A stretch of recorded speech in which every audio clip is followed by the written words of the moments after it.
Kalau begitu, di manakah Allah Subhanahu wa Ta'ala bersemayam? Tanya baginda yang masih penasaran.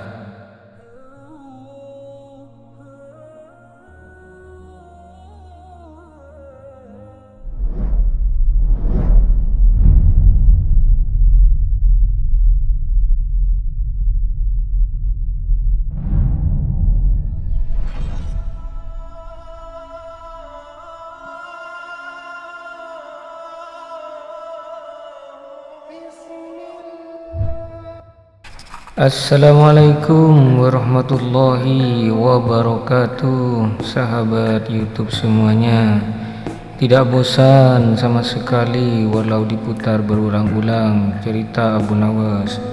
Kali ini kisah cerdas jawaban Abu Nawas saat ditanya sang raja, di mana keberadaan Allah Subhanahu wa Ta'ala.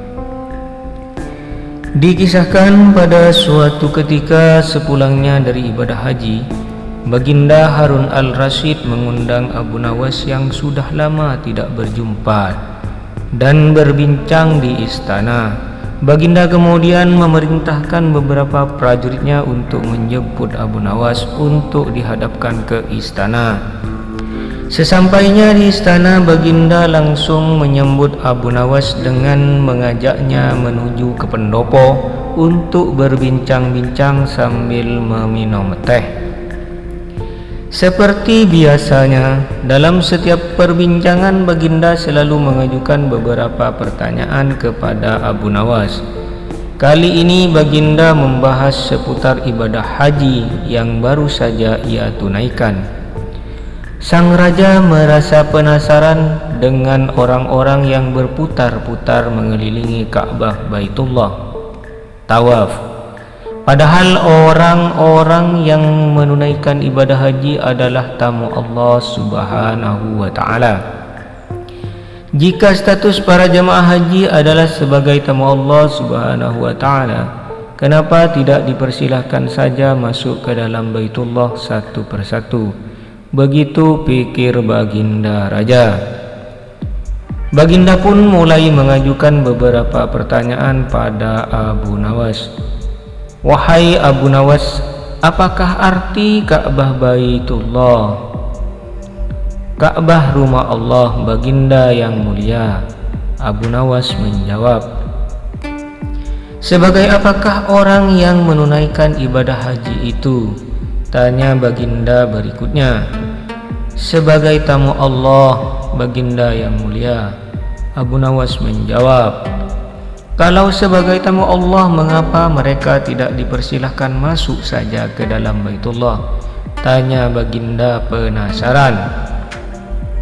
Baitullah hanyalah sebagai lambang, wahai Baginda, kata Abu Nawas.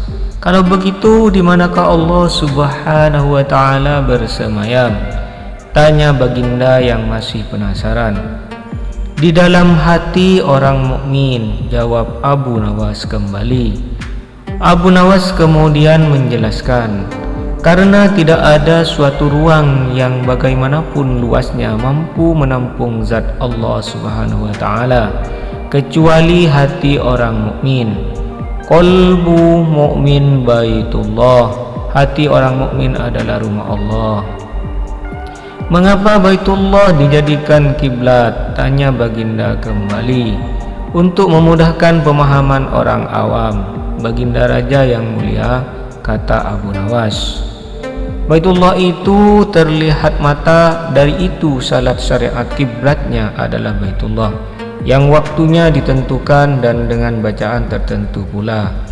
Tambah penjelasan dari Abu Nawas.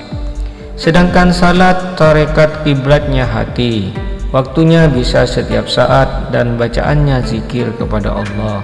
Jelas Abu Nawas. Baginda Raja Harun pun merasa puas dengan jawaban yang diberikan Abu Nawas.